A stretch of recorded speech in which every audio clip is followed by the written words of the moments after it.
7.5 Measures of Intelligence. The use of mental images and concepts, problem solving and decision making, and the use of language all make up aspects of what we commonly call intelligence.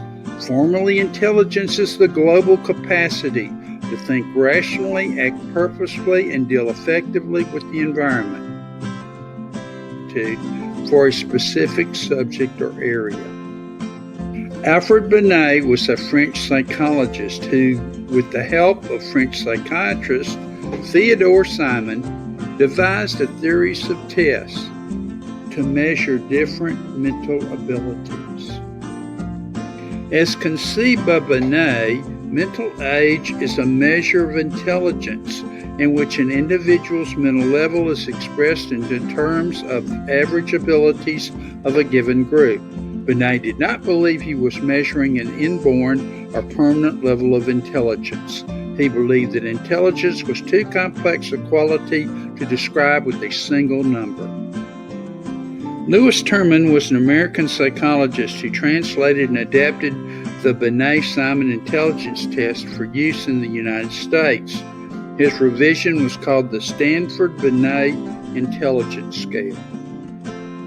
Intelligence quotient, or IQ, was derived by dividing the individual's mental age by the chronological age and multiplying the result by 100. When the United States entered World War I in 1917, the U.S. military was faced with the task of quickly screening 2 million Army recruits. The Army Alpha test was administered in writing, and the Army Beta test was administered orally to recruits and draftees who could not read. At the end of the war, these group intelligence tests were adapted for civilian use, quickly becoming widely used, and in some cases were used indiscriminately.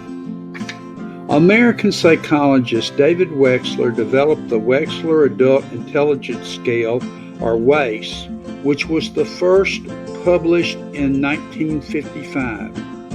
The WAIS has two advantages over the Stanford Binet. It was specifically designed for adults rather than for children. It provided scores on 11 subtests measuring different abilities. The subtest scores were grouped to provide an overall verbal score and an overall performance score. The WAIS's design reflected Wechsler's belief that intelligence involves a variety of different mental abilities. The subtest scores proved to have practical and clinical value. Individual scores with the scores of others in the same general age group.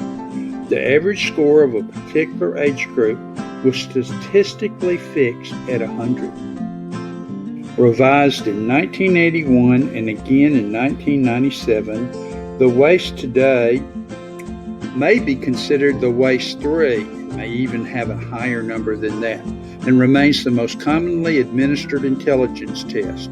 Weschler also developed two tests for children, the Weschler Intelligence Scale for Children, the WISC, and the Weschler Preschool and Primary School of Intelligence, the WIPSI. Principles of test construction. What makes a good test? Achievement tests are designed to measure a person's level of knowledge, skill, or accomplishment in a particular area. Aptitude tests are designed to assess a person's capacity to benefit from education or training.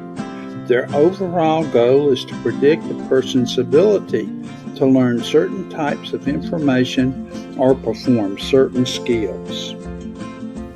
The three basic requirements of good test design are standardization, reliability, and validity.